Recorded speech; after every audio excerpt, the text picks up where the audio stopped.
Mm-hmm. Mm-hmm. Mm-hmm. Mm-hmm. Let's go. Welcome to another episode of Stuck Between a Rock and a Hard Place, the podcast with co-host Jay here. I am Greg. Welcome back to another episode here, and today we are going to tackle another topic that Joe actually is. I'm going to let him take the lead on this one because he's just way better at it. Well, we're coming up on the new year, and a lot of what happens in my house is that we decide that it's time to clear things out. This episode I like to think about is what we're going to do. Are we going to keep, donate, throw away the things that need to be done, the stuff that we accumulate over years and years and years in our house? And then the other thing that's the side of this that I've talked to you about is that emotional interplay, maybe with your spouse or whomever else in your house is trying to keep all that stuff that needs to go. Because in every relationship, there's the hoarder and the one who's ready to toss it. Correct. And it is an evolution that has had to happen in my household over the last probably 2 decades. And anybody who's out there who owns a home, who has family, who has dedicated things to them. Maybe you had a relative of yours pass away and you inherited their things. Sometimes you become so emotionally attached, or you have things in your house that just sit there and they become monumental piles that you can't get over.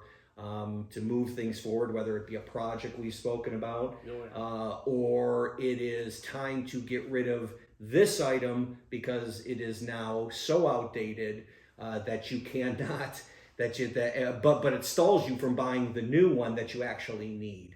In my house over the years, along I'm sure with Greg, because we have children, I make that funny example of I don't want to keep a big wheel around the house when I have a 17-year-old who's driving a car.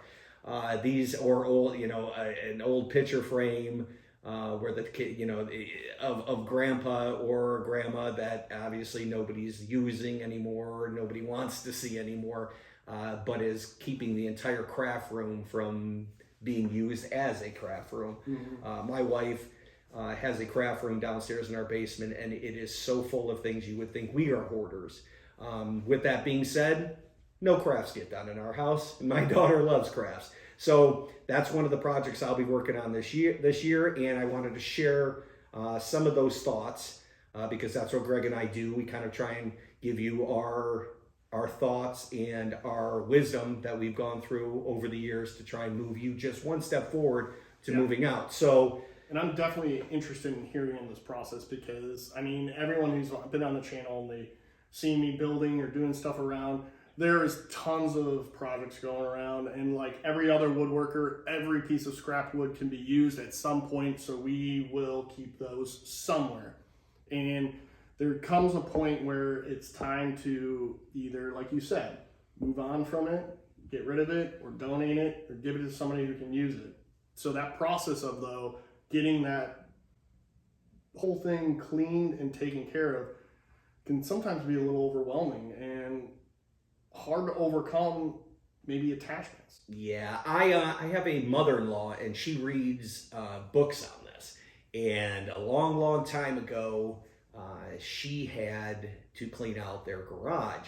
And so, like a good book reader, she went and grabbed a book about simplifying the life, her life, and which had a lot to do with getting rid of things that you were emotionally attached to.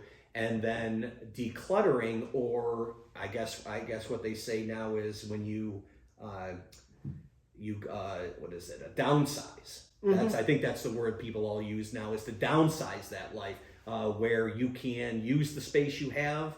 And she would always speak that it's not just the space, it's the space in the mind and the mental that frees up as much as anything else. So when I look at doing this type of clearing out clutter stuff that you no longer need, I look at it in a kind of like a hierarchy of a way to go about this. that I think works. And the first thing I think you need to do is decide that you're going to throw things out. And be on the same page with whoever is going to be in your household to do this. The second thing is what is important to you emotionally and what you can and cannot get rid of. And then finally, the process of actually doing it. That's the physical point. So those are the three things we're really going to talk about today. And what I like to start with, and what my wife and I found very helpful, was a kind of a three-tiered system. You start out with the things that are damaged, okay, and broken. I mean, these are things that need to immediately go. They find their way in piles in your house when they still don't work. Blender that you still think you can use somewhere. We all think we're going to fix it. Well, that's a possibility. I know you and I both have things sitting on a bench that we're going to get to and never do. Never. Never. And then there's the other ones that are just simply outdated. You just can't replace it with anything of the same, same style, same thing. It's just going to be unuseful to you in the next time. The other thing is you want to get the stuff that has been sitting for quite some time. So those are the things that have been sitting 6 months to a year and nobody has used it. The biggest example in my house is my wife has what's called a gravity chair. Okay, and this was given to her, I must say, about 10 years ago. And it sat in our house year after year after year. And it's something in between a lawn chair and a recliner. And you can sit out in the sun on it and sunbathe, and it's made of like a plastic material that's supposed to dry quickly, but it just sits in our basement and never gets used. So the selling point to my wife was, okay, if you don't use this in the next 6 months, then we're going to get rid of it come the following year. That was the compromise that we had to do. And then when you get to that point, then you have to discuss what are the things that are around the house that are sitting in piles, what are the ones that are sitting on a to-do list, and what are the ones that are actually stopping you from continuing to move forward in your life, whether that is a project that you need to go forward with, or you guys have promised that you would buy a new one but haven't because you still have this one that is half working and isn't. But these are the kind of questions you have to ask yourself. Now, Greg, is there anything that you have had in the past that just sat and either took space in your mind, or stop you from moving forward and getting things done? Oh, for sure. I mean, we could go right now into my workbench down in the basement and you'll see a bunch of projects sitting there that are supposed to be fixed. Some of them, I'll have to admit, have been there for quite a while. Yeah. And there is that emotional side of, where do I even start? You get a little anxiety over it, or you start grabbing a little bit here, a little bit there. But there's another emotional side, and this one came into my mind right away when you were talking about it. It was, just a couple years back, I used to have a boat in here. And this boat I had an attachment to because it was one of the last things my grandfather had gotten me before he passed away. Mm-hmm. And I've shared with you, my upbringing. I fish quite a bit when I'm not in the shop or anything. And I fished a ton with my grandfather. I fished a ton with my dad. And I always thought, I can take the kids out and we can share that experience. And it just took up space here. And it was one of those things I couldn't let go because of that emotional attachment of who had given it to me and the shared experiences. So we weighed because I needed the space all of a sudden because the metal shop side, it took over that area, and I needed a spot to work on my cars. And it had to go. And we weighed about, are we going to get a storage unit or are we going to get rid of it? And my thought was, the convenience of having it at home compared to putting it in a storage unit, I still wasn't taking the time to take it out. And now I'm going to move it to a storage unit where I have to go pick it up, bring it here, prep it, get it ready. All I'm going to end up doing is using it even less. And now I'm actually throwing money at it. And you'd fill that storage unit. Oh yeah, with other things, for sure. They did a show on that. Yeah. Storage Wars. where they used to sell those Yeah. storage units, where people Yeah. thought, well, I'll just house things there for 6 months. It's not what happens. But go ahead. But I will say, to overcome that emotional side, it took me a long time. But I was searching for somebody who I could either give it to or sell it to that I knew would use it and appreciate it like I did. And finally, I was able to find a family member who was willing to take it. And I kid you not, they took it on a Wednesday.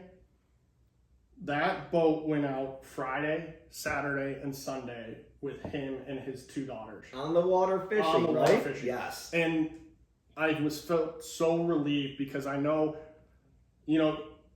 that's what I wanted it to do, but also I know my grandfather would rather it being used and enjoyed by the next generation down rather than sitting here collecting dust and getting in the way and stopping me from getting other things done. Yeah. So it was tough to get rid of, though. Greg, that's what you call being wise and having some wisdom in the fact that you can see some of this stuff being used by other people if you're not using it. I think the utility of what you're trying to get rid of is a factor in you deciding, but that's why I think the biggest and first step in this thing is to make that list and make a determination. I'm getting rid of things. It doesn't have to be the entire garage. It doesn't even have to be a certain amount, but if you start out, make a commitment, and that's the biggest thing, to get rid of a certain amount, a designated amount of things. And again, I gave you that hierarchy of things that were broken, weren't working, outdated, things that you haven't been used in 6 months to a year. Those are great starting points for anyone. Obviously it's going to come between, you and your spouse or whomever else is deciding to get rid of it, but it's that dedication to do it. And I can guarantee you that once they are gone, there is a freedom that comes along with it. We don't want to dismiss the emotional attachments you may have with these items, or the fact that the emotion actually is every time you see it, you just get stopped. You get paralyzed because it looks like too much to get out. It's too big of a pile. I might use it in the future. What will my mother say if she comes over and sees that I got rid of it? Yeah. These type of emotional things are blockers to this. I think as you practice this, getting unattached to your stuff, you will find freedom. You will find that nobody really cares about that stuff, including the people in your house, and you will come to this realization that you will fill with more stuff those areas, but your connections will be more with people, the things you're doing, the next project you're going to do, and not get stymied by the things you already have that are simply holding you paralyzed. And I don't think I'm talking to the hoarder, because that's a person who's not going to take this stuff. Well, you are. I'm talking. Right here. Well, but we're working on it. And I think to a point, when my father passed away, I inherited boxes and boxes of things and couldn't get rid of them. Didn't want to get rid of them for a while. Yeah. But then realized that I could keep. It was more precious for me to keep 1, 2, 3, 10 things than it was to keep 4 or 5 boxes full. And once I let go of those things, the things that I kept were even more important than the ones that I got rid of.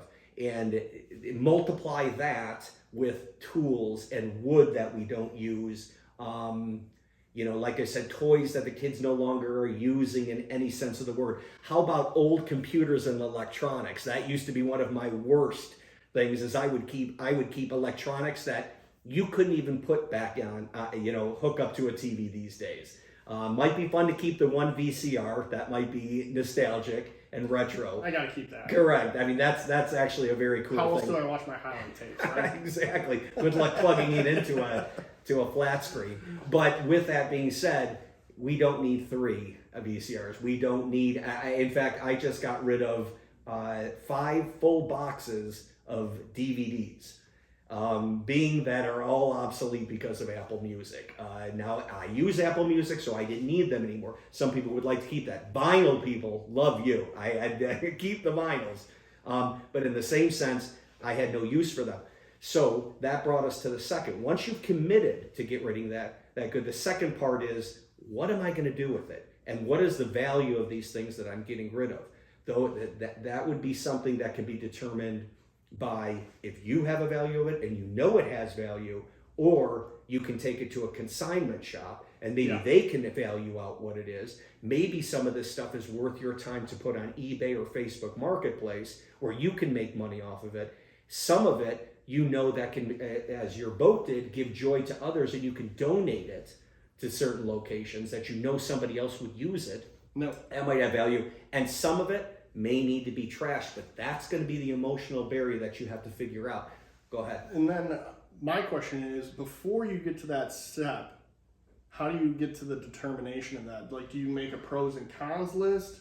I like a pros and cons list. Okay. I think a pros and cons list makes a lot of sense, because if you did that, you would, you know, and the pros can be, you know, this was given to me by great Aunt Edna. You know, I'm attached because of that. However, you know, a con list, it takes up half the garage. I mean, depending on what it is. Your boat took up an entire garage, right? Yeah. I have things like snow tires that took up the entire side of my garage. And some of these were cracking, were bad, but I had no idea if I might use them at a time. But I think once you do enough pros and cons lists, what we will end up with is probably more cons of why we should probably get rid of them. And then you get that visual, you get a full list of no's and maybe 2 yeses to keep, and then and then yes, and you have to follow the logic of, instead of the emotional side of that, and sit there, because I will tell you one thing, there are several different levels of emotion we have spoke about with this. Some of it's just emotional attachment, some of it is we're nervous to get rid of it. What happens if we don't have that? Okay, depending on what that might be. Another one might be, I thought you had a thought on. Well, the anxiety. I mean, you got your emotional attachment. You know, you want to keep it. You got your stress, and then the more important one, I think, maybe not more important, but one that really holds us back is the anxiety of, like, where do I even start? Like, you know, we all have that. Let's face it, we have a room that is almost like our junk drawer in our kitchen, right? That things get tossed that we think we're going to use, and then when you go to actually tackle it, you're like, where do I even begin? I'm gonna make a suggestion and a challenge to everybody out there. If you begin with emotional stress and you start following through to more of a anxiety level, then I think you're answering your own question, that you are too attached to this stuff. Like I said, I make no judgment. I think there are super important things that you want to keep in your life, but I think a minimalistic view on this is important, because connections with people, connections with life, connections with moving to your next project, okay? Because you can make special items every day, but a lot of times the anxiety stops us from cleaning up a pile, stops us from fixing up an old car, stops us from doing all these other projects that would actually enhance the joy in our life and free up space for our mind to declutter and have some freedom in the new things we want to do, because we have so much we haven't done. And the reminder of that in 6 piles in your basement, 4 boxes in your attic, okay, seems to paralyze more people than gives them freedom or joy in that stuff. So we want to move you forward. We want you to, take the time to really look this stuff over and move to that final step, which is getting rid of the items. And how do we do that? And I think that's where we spoke a little bit about that earlier, about the eBays and things like that. And then we finally got to the moment of we're willing to unattach from it and move on. Now the next process is, what do I do with it, and where do I get rid of it? Is this worth keeping, like, for somebody else, or is this just trash? Is this worth a donation, or maybe is this worth trying to sell? Right. So the venues to go to for that, there can be quite a few, and you've explored you actually have a process that kind of goes down. Right. Yeah. So basically, I think what you need to do is people who have anxiety. Oh, well, do I have to do all this? Well, there are several different ways that you can go about this. This is that last step of getting it out. Now, of course, you have to decide you're going to do this. You have to get over your emotional attachments, and from there, this is what we call your movement step. And that is, do you want to do this to get rid of it, or do you want to have help with this? There are a lot of places that can help you with this. There's consignment shops where all you have to do is bundle the stuff up, bring it to them. They'll take care of selling it, or they'll donate it when they're done. There are also, again, if you are more of an entrepreneurship and you think there's some value to this, you can do the eBay routes, you can do the Facebook marketplaces. A little bit more time, but then you recoup some of the value that are on these things. Donations are very easy these days. Things like Veterans of America, Salvation Army, Purple Heart. Some of these locations will come right to your door. You just need to put them outside, on your porch. I put them in front of my garage. They have come at times and taken furniture.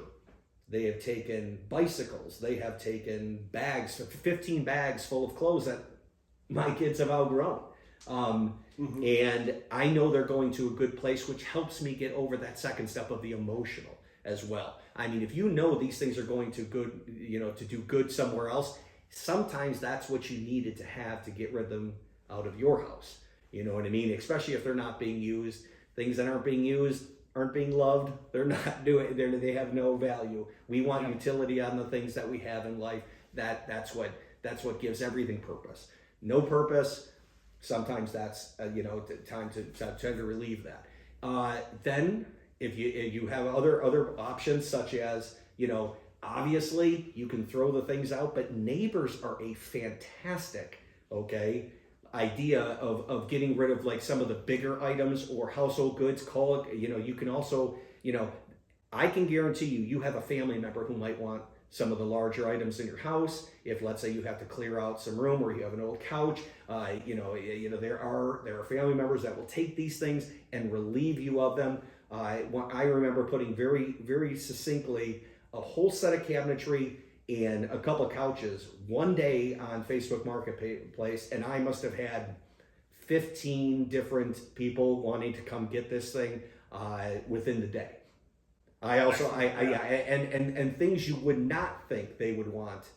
There is a place to that and other people that want your stuff, especially if you feel a need to remove them from the house. Which I think, again, as we start, and I started this whole thing out thinking spring cleaning. You know what I mean? This is a time, this is a place, and this is I think a very good value-driven idea in our lives to clear out the old, bring in the new, and keep life moving forward. It's a good time to start prepping for that too, because you don't want to be doing this when you're spring cleaning, because it's going to hold you back from getting the process done. If you start preparing now, you'll have things in mind. You can set things aside. I love the part too about neighbors and family taking it. I mean, it reminds me of the previous house we had. My uncle was expanding his woodworking shop, and he was knocking the wall down and getting rid of a billiard table that I grew up playing my cousin's billiard. He asked the family who would want it. My cousins ended up not having the space or wanting it. I had the space, so I took it, and I got to appreciate it just as much as they did. And when we went to move, we didn't need any more, and that was the first thing I opened up to was the family, like, hey, does anyone want to pass this on? And it keeps that emotional side kind of connected, because people getting it are appreciative of it, or friends and family. Just like when it comes to replacing tools, a lot of times I'm not replacing a damaged or broken tool. I'm upgrading to get a more precision tool, a better quality. But there was a time when I first started, I didn't even have a table saw. And I was working on my grandfather's older tools. And as I upgrade, it's my chance to kind of pass this down to the next generation that's just beginning. And they can test out if this is something that they enjoy. Absolutely. Without having to take on such a financial burden And it really does make you feel better when you see, your kids doing something that you used to do. Oh, Yeah. absolutely. And like I said, a funny story about that is you'll know you're in trouble if you go over to somebody else's house that you gave that something to and you ask for it back. Then you need to go get professional help. However, I think the subject was brought up this year, and we're explaining it to you, is because you have to start small. If you find that you're somebody who can't just clear out the entire thing, and now there are people like that. I know my wife is not one, okay? But it took me a decade to be able to clear out entire rooms at one shot. And my wife still says I'm crazy when I get rid of, I donate maybe like 10 bags at some point. She's just like, how do you know there's not something in there that you're going to need? And I said, well, I have everything I need here with my family and things like this. I can always buy new stuff if you're blessed enough to be able to do that. But in the same sense, I'm not making those attachments anymore to those things. I'm clearing out rooms. And one of the examples was we finally cleared out a room that had so many boxes in it from an estate that my one of our relatives had, that we actually had the food and the party in that room in our house the very next time. And one of the stories I got to be able to tell was, hey, I cleared this whole thing out. Yeah. And I think that gives you freedom. I can promise you that if you start this small, it will grow, and you will find yourself, not making attachments to those things, clearing out room, clearing out your mind, freedom to do more things in the future, and freedom to, as we are DIY guys, to get those more projects and to move forward on things, because when you clear out the clutter, there's a lot of room for creativity. There's a lot of room for life to grow. And that's really what we're trying to push through here. You're really replacing maybe that anxiety emotion that you're feeling with the emotion of completion and accomplishment. Mm-hmm. Because now it's a good way to put it, right? You look at the space and you can do so much more, and you get that accomplishment feeling, and it makes you more motivated to tackle the next thing. Yes. And now you also have the space to get other things done that you've been putting off because you just didn't want to even acknowledge that. But clearing out, you talked about Facebook Marketplace, things like, consignment shops, which I think is wonderful. That's what we've used, because there's no chance of something not selling and then now it's back in my court and I have to really, once again, separate myself from it. It gives you that next chance of where they just take it, and if they don't sell it, they donate it and it's gone. But you've also done a lot of garage sales. Oh, yes. And you do have items that might not sell. Yeah. So now I find having garage sale is so my family finds that fun.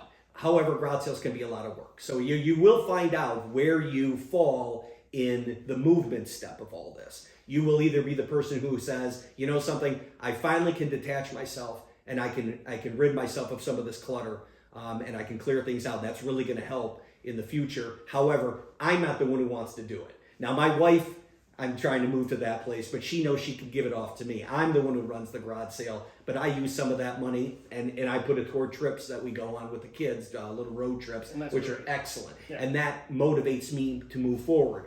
My wife would stall at this point. My wife would stall at the movement point. She can detach. She can say, hey, we have to clean out this basement room. We have to do it as soon as possible. I'm okay with you getting rid of it, but when it comes to the movement part, that's where she stalls. So that's where, like I said, you can use these other tools such as, and I mean, I had a relative who had a garage that was so full of his junk, his car stuff, everything else like this. And at some point, his wife was smart enough to call in somebody who actually priced out everything and could actually sell it from there. Okay, online. That's great. Okay, by themselves. Now, again, they're going to take a commission and charge from it, but at least you're removing that. And I can tell you that once all removed, both the husband and the wife were much happier, because these were things that were holding them back from either filling the garage or doing something else. Now both cars get parked in the garage. It's something that they think is magical, and this isn't magic. This is literally sitting down and saying, I can declutter both my mind and my space and my life, and be more fulfilled moving forward. And that's the biggest thing. Greg and I always want to be able to tell you guys in our own families to move forward along with our children, because we, you know, like I said, when you get constant, it doesn't feel like you're moving. That's when you feel like, you know, nothing's happening. That's when you don't get things done. That's when you feel unfulfilled, and that's when the clutter happens. If you really think about it, the reason things gets boxed up is because nobody's using it. Yeah. And whether that's space or that's your emotional state at the time. So clearing out all this stuff is a good thing to do in the new year, and it's a good way to, you know, process and get yourself going small, so this becomes easier, because on the other side of the mountain is a lot of freedom, and that's what we want to pass off in this one. And I think it is a process, like you're saying, where you can start small and work your way up, but also the process of getting, you know, rid of it. The more you want to be involved, the more work you're gonna have to put in, but the more the shares you get to keep, right? Yeah. So maybe when you start small, start looking at those consignment places as you get the process rolling, then maybe work your way till you want to maybe tackle on eBay or even all the way to a garage sale. You'll find out who you are. I mean, obviously consignments have worked extremely well for you. Myself, I've tried them all. And, you know, garage sales seem to be, you know, they're a lot of work, but my family enjoys doing them. My daughter does a lemonade stand. I'm a people person. I like to speak to people. And I know that they're going to people who really want them. Plus again, it's very interesting to watch what people think about your stuff. Believe me, it's very interesting. Not only that, they'll help you decide what's junk and what's actually valuable. But so that, you know, that step is a learning process too. But again, I think this is more about evolving as, you know, as people, as families, as head of families, that we are just making sure that everything is moving forward in your life. And I think that come the new year, along with that weight loss you want to do, along with that, I'm going to buy a new car. Well, where are you going to put the new car, right? You know, the weight loss is great as well. But there's a lot of things that you can declutter in your own home that have been sitting around and not being used, and that's not what life's about. Life is about fulfillment and joy, and you're going to find that when you're taking steps forward. This is one thing you can do on the new year. For sure. And there's, like you said, it's a process and it's a learning curve, but it's never ending, right? We're always going to be, more stuff's always going to be coming in. We just need to make sure that we're reevaluating this and pretty much creating a habit of doing this. Oh, I like that. I like that. I mean, they say that habits take a long time to produce. So the one thing you must do is make sure that this isn't as stressful, okay, of a situation. Take it easy, go light, go small, but do, because the whole idea of everything clogging or being cluttered up is because there was nothing going on. There was no movement. So you want to make sure that there's movement in the new year. You want to make sure there's movement in the future. You need to declutter. That's what we're trying to say. For sure. If that's all you got, I got one important question though for you. As DIYers, do-it-yourselfers, but sometimes we do go out and we'll buy a piece of furniture or something that needs assembled. Are you one that keeps the extra screws and bolts like me, or do you toss those? Okay.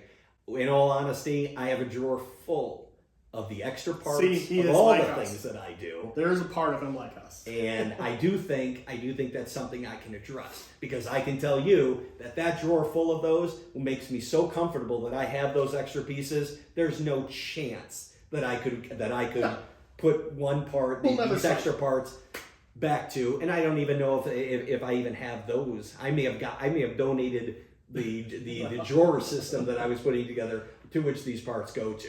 So I need to go through that drawer, declutter that as a way of showing that I'm moving forward, and that I don't produce more clutter for me for the next year.